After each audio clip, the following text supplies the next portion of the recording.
Hello everyone. आज हमारा topic है the early medieval history of south India, जो कि क्लास 7 का चैप्टर 3 है।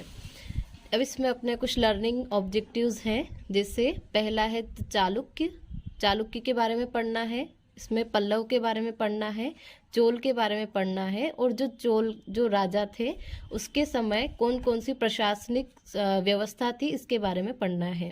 तो इसमें शुरुआत करते हैं अपन। सबसे पहले दिया है आपको अर्ली मेडिवल पीरियड।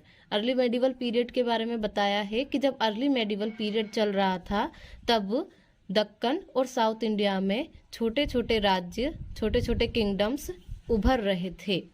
अब दक्कन किंगडम में कौन कौन से थे? तो दक्कन किंगडम में थे राष्ट्रकूट, उसके बाद दक्षिण चालुक्य, यादव, काकतीय और होयसाल थे। जबकि साउथ इंडिया में पल्लव, पांड्य और चोल थे, जो कि एक शक्तिशाली राज्य हुआ करते थे। नेक्स्ट टॉपिक है द चालुक्यास। कल्याणी के जो चालुक्य वंश थे उनको दक्षिण चालुक्य भी कहते हैं, जिसकी स्थापना तेलपा द्वितीय द्वारा 973 एडी में की गई। दक्षिण चालुक्य राष्ट्रकूट के सामंत हुआ करते थे, लेकिन तेलपा सेकंड ने अपने आप को स्वतंत्र घोषित कर दिया और जितने भी सामंत थे उन सबको हरा दिया। चालुक्य राजाओं में विक्रमादित्य सबसे उल्लेखनीय राजा हुए। इन्होंने चोल राजाओं द्वारा आयोजित वेंगी को जीत लिया। कोंकर मतलब जीत लिया। नेक्स्ट, चालुक्य और जो चोल हुआ करते थे वो हमेशा युद्ध किया करते थे, आपस में ही वो लड़ते रहते थे। विक्रमादित्य के जो वंशज थे, जो उत्तराधिकारी थे, वो इतने बड़े क्षेत्र को होल्ड नहीं कर पाए, संभाल नहीं पाए, और फाइनली चालुक्य डायनेस्टी का अंत हो गया, पतन हो गया।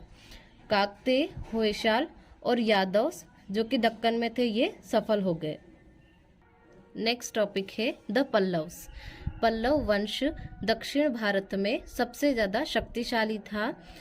इसकी राजधानी कांची थी। नंदीवर्मन तृतीय इस डायनेस्टी का प्रमुख राजा हुआ, जिसने पांड्यों को हराया था। पल्लव राजा हमेशा चोल, चालुक्य और पांड्य के साथ संघर्ष किया करते थे। महेंद्र वर्मन और नरसिंह वर्मन इस वंश के प्रसिद्ध राजा हुए। कांची उनके शासनकाल की प्रमुख शिक्षा केंद्र बन गया।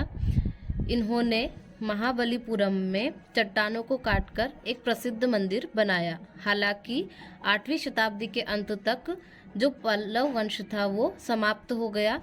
उसके बाद चोल साम्राज्य साउथ इंडिया में शक्तिशाली राज्य के रूप में उभर कर आया। Next topic is the Cholas. Chola राजवंश दक्षिण भारत में सबसे महत्वपूर्ण राजवंशों में से एक माने जाते हैं। चोल शक्ति दक्षिण भारत में 9वीं शताब्दी के मध्य से 12वीं शताब्दी के बीच उभरने लगी। चोलों ने तमिलनाडु, आंध्र प्रदेश के कुछ भाग और कर्नाटक में शासन किया। विजयालय ने अपना शासन तमिलनाडु में स्थापित किया और उसकी राजधानी तंजौर को बनाया।